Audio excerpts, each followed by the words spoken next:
First off, I'd like to say happy Thanksgiving. Obviously, it's a great holiday, one that for me is one of my personal favorites just because of the opportunity to gather with the friends and family and no pressure of gifts and all the other things, just being with people and spending time with those you love. This week always reminds me of how many things that I have to be grateful for and thankful for. So thankful for my family, my wife, and my 4 daughters, the opportunity to live here in Columbia. This is an unbelievable community that's really supported my family and myself over the last 3 years, and we love being here and being associated with this university and being the head football coach for not only this city but also this state, and what a tremendous honor that is, and a blessing, to be surrounded, be thankful for the young men that play for us, the 21 seniors that we were able to honor last Saturday, and all the other kids that have and families that have committed to play for us and be here with us on this journey. Core value number 4 for us is enjoy the journey, and that's what we're doing with the guys that are on this football team. And got a wonderful working environment with the staff that is here, the support through the athletic administration. And again, just so grateful for the opportunity to be here and really reflect on that this week. Obviously, very thankful for the fans. We got a great fan base Saturday night. Those who stuck it out in some really tough conditions. We got people that didn't even wear shirts the entire game. Need to check on those guys this week, make sure they're healthy. But just really appreciative of them and our fan base and the support, and really need them to rally this week. Got a very difficult challenge ahead of us. Obviously, rivalry week in a game, the Battle Line Trophy versus Arkansas, and we need a big home field advantage. And our student section has been that for us. And I know they're on Thanksgiving break, but don't eat too much turkey. Get over the tryptophan.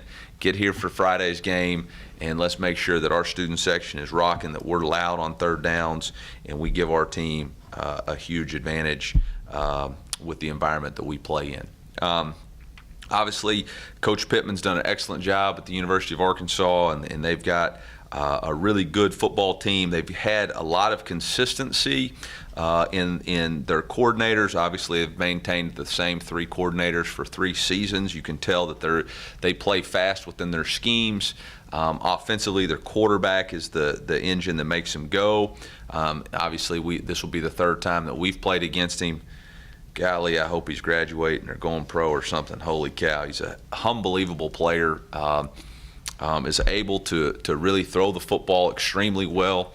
He's a physical runner, but I think the thing that separates him is his ability to read defenses, and then even when protection breaks down, make the first defender miss, whether they're on him or not, and then extend plays. The play he made against BYU before half that led to a touchdown drive is as special a play as you can make as a quarterback, and just have a lot of respect for KJ as a player, and know that he's also a young man of high character. So going to be a very difficult challenge for our defense. Raheem Sanders, Rocket, is a tremendous running back, got great patience. They do a really nice job with their schemes to get him the ball in space. The transfer, Jaden Hazelwood, is a dynamic wide receiver that they use a lot like they did with the Burks kid last year, so they have a very good understanding of what they're trying to do. Defensively, they're very multiple in their scheme. Bumper Pool, the linebacker that's been there for as long as we can remember, same with Hudson Clark. Very good players, very good on the front. They were able to reload with some transfers on the defensive line. And then obviously the special teams, Cam Little, their kickers, a really good kicker, and Coach Fountain does an excellent job. So got our hands full, and with that, I'll open it up for questions. Eli, some of the guys that were banged up on Saturday, yeah. Were those situations where in a different game they might have been available, and then what's Barrett's status? Yeah, the only injury update that I have for sure that would be limiting for this week is that Xavier Simmons had a non-contact knee injury on the kickoff team, and he'll miss the remainder of the season. And really hate that for him, as we were playing him in one of his 4 games and trying to let him. He had a Liz Frank injury when we first got him on campus, and it took him all the way to August to get back, and really had made some progress, and was excited for him to get his opportunity. But obviously he's going to be out for the rest of the year. The rest of those guys, it's just Monday. We haven't even got to a practice yet. We have meetings today at 1 and go to practice. So we'll have more of an update when we release our injury report. But, I think, yeah, absolutely. Some of those guys, if they could play, they would play. But the athletic trainers and us decided, for that game and those situations, that they didn't need to return. And we'll get those guys healthy, and we'll see who can play. And if they can't play, then next man up. I know the focus last week was obviously on the seniors. How much does maybe the focus, the message kind of shift? Obviously, it's a rivalry game, but bowl eligibility on the mind at all? Yeah, the only thing we're focused on is it's a rivalry game and it's trophy week, and that's it. None of the other stuff matters. The most important thing to us is that they have a trophy and we want it, and the only way to get it is to play our best game, and to prepare the way that we know how to prepare, and to play with unbelievable effort. And that's the focus, and that's why we did senior week last week. This week is all about rivalry week, Arkansas, and the Battle Line Trophy, and whatever happens after that happens. We're just focused on trying to win that trophy. Coach, how do you guys manage the Thanksgiving, and where players can go home, or you guys can feed them, and how much they can eat and all that type of thing?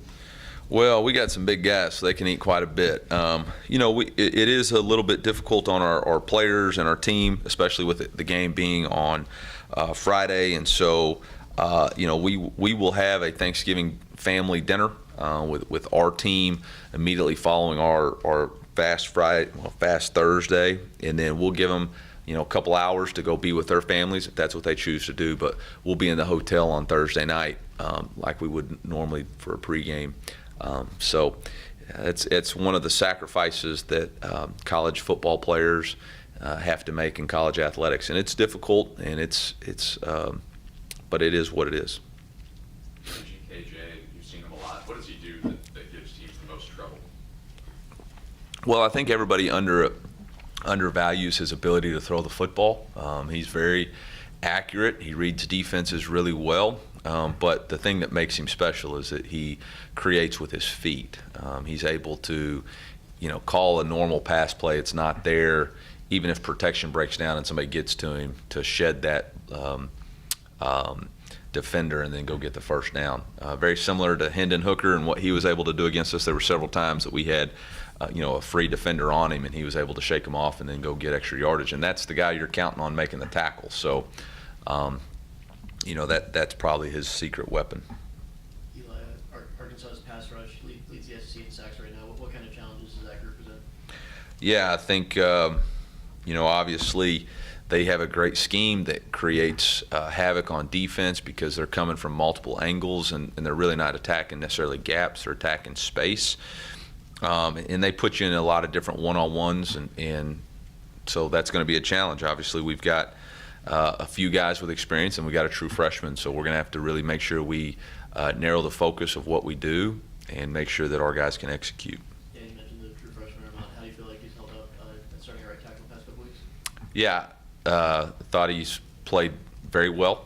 Obviously, there's things that he can improve on, and there's specific fundamentals that we've got to continue to work. But for the most part, he's held up his end of the bargain, playing, at that position, and the future's extremely bright for him. I think every time he steps on the field, he gains more and more confidence. And when you play with a high level of confidence, is as big and as powerful as he is, that's a special thing. Do you like the fact that they have had consistency at coordinators with Riles and Barry? Not that it makes it easy, but is it more familiar when you're getting ready for them, or has their systems changed much? No, I think their systems evolve. I think all three of them, including special teams, they've gone to a two-man shield on punt. Everybody's growing and evolving, but you can tell there's a similar framework. There's the similar teachings It's a similar structure, so there's more volume of defense that they carry or more volume of offense, but they're still the base identity of who they are. And you can tell, like guys like Bumper Pool or Hudson Clark or Simeon Blair, guys who've been there for a while, Miles Slusher, those guys have a lot of experience in what they're doing, so it's not, in a short week, they're going to be able to pick it up and be ready to play. Coach, is there a specific position group or maybe a player so that, you need everybody to play well, but is there one that's like you really got to make sure you're doing all your responsibilities this week so nothing big happens? Yeah, I mean, honestly, in football, that's the beauty of the game, is that all 11 people on the field have to do their job at a high level for you to have any chance of success. Because if one person doesn't, then there's in a defense, there's a hole in your defense, and on offense, there's going to be an issue. So everybody's got to win their one-on-one matchups. Eli, it looked like I think Barrett was like one of the regular starters that was out there for Sam's drive or Sam's series in the fourth quarter. Does that kind of just have that leadership, veteran guy in the field for him? Yeah, he's kind of our glue and on-the-field coach, and felt like that he could get everybody lined up and make sure that the plays were executed and give Sam, obviously Sam tried to throw him the first 2 passes, so there was a lot of comfort there, and actually throwing the third pass too. So. I know you move everything up just a short week. Is there anything that when you have less time to prepare that you drill in on with your guys to make sure that they're with the schedule or anything in particular you always go to in a short week? No, I think the biggest thing is making sure your guys are, the only people that need to feel stressed about it being a short week is the coaches. You want to try to get your players into a rhythm and a routine, so today is, and Monday in y'all's world, but when we go to the team meeting, it'll be Toughness Tuesday, and they'll be ready to go, and in their mindset, it'll just be a Tuesday practice, and we'll go from there. It balances us all up. Some people have Sunday off and practice Mondays. When you only have a 6-day work week, everybody has to have the same sort of schedule. So that's a good thing. I know progress and improvement of a program goes beyond a lot of times just what the bottom line says. So where specifically do you feel like you guys have made a lot of improvements this year over where you were last year? And then second part, how important is it that these next couple games, like that progress does show up in the final record over a year? Yeah, I think obviously when you're talking about success, everybody believes success is linear and it's always pointing up. And I think you got to understand the trajectory of what you're trying to accomplish. Obviously, taking over this program, there was a lot of challenges when we first starting with NCAA sanctions for 2 years, and then COVID, and now dealing with a transfer portal and NIL. And so, we're navigating all of those things in the middle of probably the most uncertain time in college football history. I think the things that we have done well is we have been to back-to-back bowl games, which was, I think there's only 2 other coaches in school history that have done that. We've recruited at one of the highest levels that this program has ever seen. We've drawn fan attendance back to one of the highest levels that it's been since pre-2015. We've built a brand new indoor facility and raised money at a high level. You're seeing progress on the defensive side of the ball, which had not been where we wanted it to be the previous season. And then offensively, obviously we are not where we want to be as far as the amount of yards and points, but we are dealing with a pretty young football team when you're starting a redshirt freshman center. You're starting a quarterback who hadn't played a whole lot. You've got, maybe your best 2 offensive weapons are a redshirt freshman or true sophomore and a true freshman. So the future to me is really bright. We're starting a true freshman at right tackle. We had a redshirt freshman make his first career touchdown catch at tight end. So I think we're improving the talent. I think we're improving the way we go through the process. And so I see a lot of growth. I see a lot of things to be excited about. I think you also look back at, football is all about gaining momentum and confidence as you continue to build. And looking forward to what lies ahead, I think, there's a little bit more favoring schedules that maybe allow for an opportunity to gain a little bit more momentum and confidence as we continue to build this program. And appreciative to our administration for realizing that it's all those things working together in sync to really have a program take off. And obviously we all want to have it to be straight up linear, but very rarely in my life has success looked like that. It's always been a process and building, and there's days you stub your toe, but it doesn't mean you just cut your toe off. It means you keep going and go back to work. And that's frustrating for fans and it's frustrating for people, but it's not frustrating for me when I see the vision of what we can accomplish and the vision of where we can go. Eli, I saw the report that Bushampton's call-up plays. Now, what went into the decision to have him do that? Where did you see that report? On three? On three. What was the source? Sources. Yeah. I think there's a lot of talk about play calling and all that stuff. I mean, we have an offensive staff that puts everything together, and we go through all the situations, and then whoever's dialing up the plays at that time is a collective effort anyway. So I don't get caught up in too many sources and all that different stuff. Yeah, Bush has done a nice job taking the lead on some of it, but Marcus has done a nice job. Coach Looper's done a nice job. Coach Peeler's done a really nice job of inserting some ideas here and there. So I think it's a little bit overblown, but appreciate Bush and his leadership absolutely, and just honestly felt like if just provide a spark. Maybe that was something that would spark us. Actually, jumping back to the growth you mentioned a little bit, how have you seen those younger guys that you mentioned kind of grow throughout the ups and downs of the season, maybe mindset-wise on the field? Yeah, I think it's maturity. I think when you're young and you're disappointed with the result, you kind of make it about you, but you realize it's a process, and you got to continue to grow and develop. And I think that's really where we're seeing some growth is we have some young guys with talent, but it's got to be consistently displayed, and we're doing that. We're starting to do that. We're starting to gel, and I mean, we're getting better.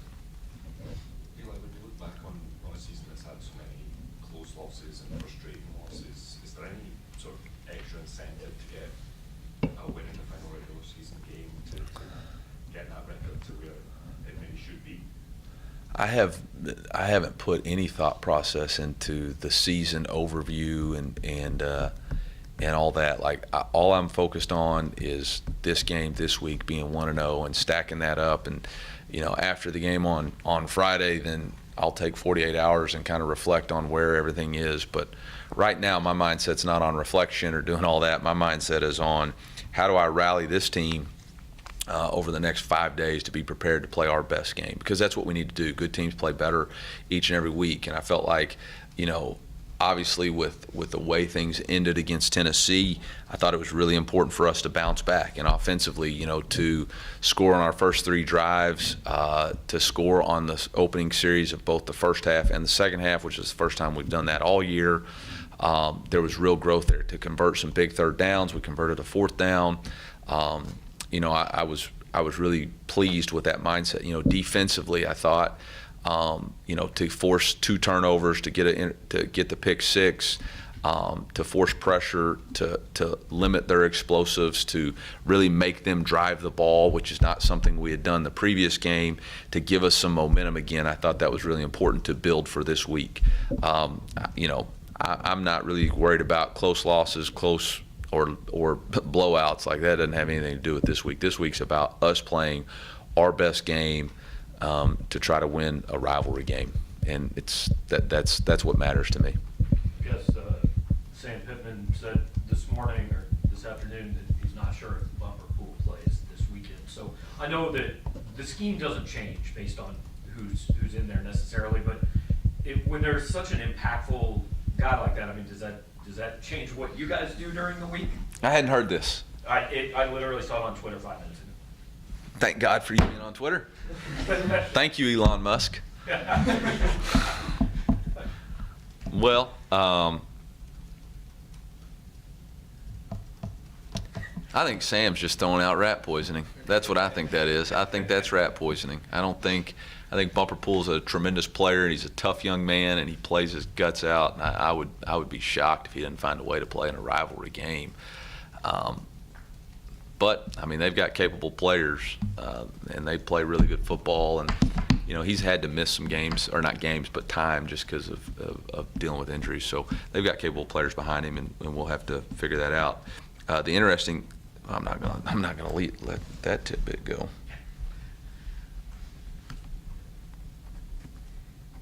Where'd you see that? Christina Long tweeted it a few minutes ago. I wish Sam would just call me and tell me, and we wouldn't have to deal with all this. Eli, I don't know if we'll talk to you next week, but do you have any sense what December 5th is going to be like when the portal opens? Yeah, it's going to be a madhouse. I mean, I think if the FCS portal today is opened up and it's completely crazy, and I don't think there's any reason that's going to be any different. Be careful what you wish for. So I don't know. I don't know. Yeah, I don't know. I don't know. I'm going to try to be measured with some of the things I say, just because I think this stuff always gets to be put back on you and all that stuff. But, you know, I think back to the question talked about growth. And very rarely is growth just like this. And very rarely in life, whether it's the story of bamboo, who bamboo grows very little for 6 years and then 6 weeks will sprout 6 feet. Whether you're talking about my father-in-law who's a farmer, and you don't plant seed and it grows the next day. You got to go through a spring, you got to go through rain, you got to go through mud, you got to go through heat, and then something great comes and bursts through the ground for that. I think we're such a instant gratification era, including myself. I'm not putting this on anybody. It's the entire world we live in, that we're trying to skip the step of adversity and growth. And you're never going to be able to skip that in life. You're always going to have to face it, whether that's in your marriage, whether that's in your job, whether that's raising kids. And I know what's happened. We want to, as parents, as older people, we want to help the next generation not have to face some of the hardships that we faced. But man, the greatest generation in the world is the greatest generation, because they faced the Great Depression, they faced the World War II. You know, they figured it out. And I just worry about, there's going to be players who leave our program, and I love them dearly. And you know, it's maybe they're not excited about their role, or they're frustrated because they don't feel like they're being utilized the right way. And sometimes you just got to keep growing, you know, and you know, sometimes the grass isn't always greener on the other side, and sometimes you're just trading one set of problems for another. So I don't know if you guys know this, because this is the first time you've really been through it, but how much have coaches talked about, you know, between, you know, Saturday and December 21st are going to have potentially bowl games, signing day, transfer portal opens. I mean, how do you prioritize that and kind of manage the time in those 3 weeks? yeah, you're going to have all kinds of issues, because you're going to have the Coaching changes? hope. No. In general. Thank God for that extension. You know, and going back to the transfer thing, we didn't even talk about, that was just for people that are not necessarily happy. Then you're going to have the other factor of people wanting to maybe negotiate a better deal because of NIL and all that other stuff. It's going to be, I don't know, nobody's prepared for this because we've never faced it before, but you're going to have the issue of players going into the transfer portal. Do they get to finish out and play in bowl games, or do they not? You're going to have players declare for the NFL draft. And then you're going to have the fact that you got some players that are redshirted, and so your roster's a little bit limited on who actually can play and can't play going into a bowl game. So there's a lot of challenges to that. Plus you got to sign a recruiting class. Plus you got to recruit your own roster. So, and then you got to try to talk in. You know, you got to advise players who have NFL potential on whether or not they should come back or whether they should go. So you know, there's a big challenge there, and we will step up to the challenge, whatever that may be, whatever that may look like. But the only thing I'm focused on right now is we've got a 1 o'clock team meeting, and I need to make sure I'm at my best for that, and I need to make sure our team is focused and ready to go for a rivalry game. So with all that, everything that's going to happen in December and everything that's happening already, what has stayed the same? Like, is there anything that you still feel rooted in that isn't changing? Me personally? Yeah. Yeah, the direction and vision of this program. I think the biggest thing that I've tried to make sure that our administration and hopefully our fans know is that stability and discipline in an uncertain environment is a recipe for success. And I clearly know what we're trying to accomplish here and how we're doing that, how we're encouraging young men to chase two dreams, a life with football and a life outside of the game. And that's not going to change. We want them to maximize their ability as a football player. We want to surround them with everything they possibly can have to chase that dream of being the best football player they can be. But we also understand that at some point, football ends for everybody, and we want to make sure they have a world-class degree so that they can be a positive influence on our society. We want them to produce leaders in a world that desperately needs people of character in leadership. And that's not changing here. They know that every day they walk in this building, we're going to require that they always compete. That their job is to be better today than they were yesterday, that we build trust and respect, that we trust them and we respect the time and amount of energy they put in. They respect that we're experts in our field, and then they trust that we have their best interest at heart. We're always going to say, you got to do more than what's expected. All right, if you do the same thing as everybody else and they're in front of you, they're staying in front of you. That's a life lesson that they always got to know. And then enjoy the journey. And so when everything else is uncertain, you can know that that's what this program is built on, and that's what this program is going to be about. You know that Ryan Russell's going to develop you with an elite edge every single day. And you're going to be required to have energy. You're going to be required to have details, grit, and emotional consistency. And that ain't changing. That's not changing here. And you know that our defensive coordinator is going to be here, and we're going to have a great defense. You know that I'm going to be the head football coach here, and that vision for our program is not changing. You know Ryan Russell is going to develop you with an elite edge. You know that our academic department is going to help you grow and have a great academic success rate. You know that our player development opportunities for you. You know there's going to be great opportunities for NIL. And that's been demonstrated throughout the commitment to our team from our fan base. And so those are the things that you know. Those are known quantities. And if that's what you're choosing to, either join or leave, then you at least know what it is. Thank you, guys. Is that it? You got anybody other questions? Can I do one more? Sure. Happy Thanksgiving. Eli, you kind of mentioned trying to find another running back, kind of take some of that work off Cody. I think it was 3 weeks ago. You had a bunch of carries. Maybe you could have found someone that's consistently doing that. Man, I thought Cody had his best game of the year, as consistent as he was last week. And so, this is a rivalry game, and this is going to be players make plays. And it's going to be kind of like Game 7 of the World Series. If we got to put a right-hander in for this play, and we got to put a left-hander in for this play, and we got to pull whatever we got to do to win this game. So I'm not really worried about who's taking it off of him. Whatever we got to do to win, whatever players got to play to make a play. If we need speed on the edge, we got to get a running back in there. If we need a downhill run, we got to get a running back in there. If we got to line up in something that gets somebody else the best player the ball, that's what we're going to do. So. We'll worry about all that other stuff this spring. All we're worried about is trying to find a way to win this game. We're good? Uh-oh. The other thing I learned on Twitter is that Sam Pittman does not have TikTok, so. That's good for everybody.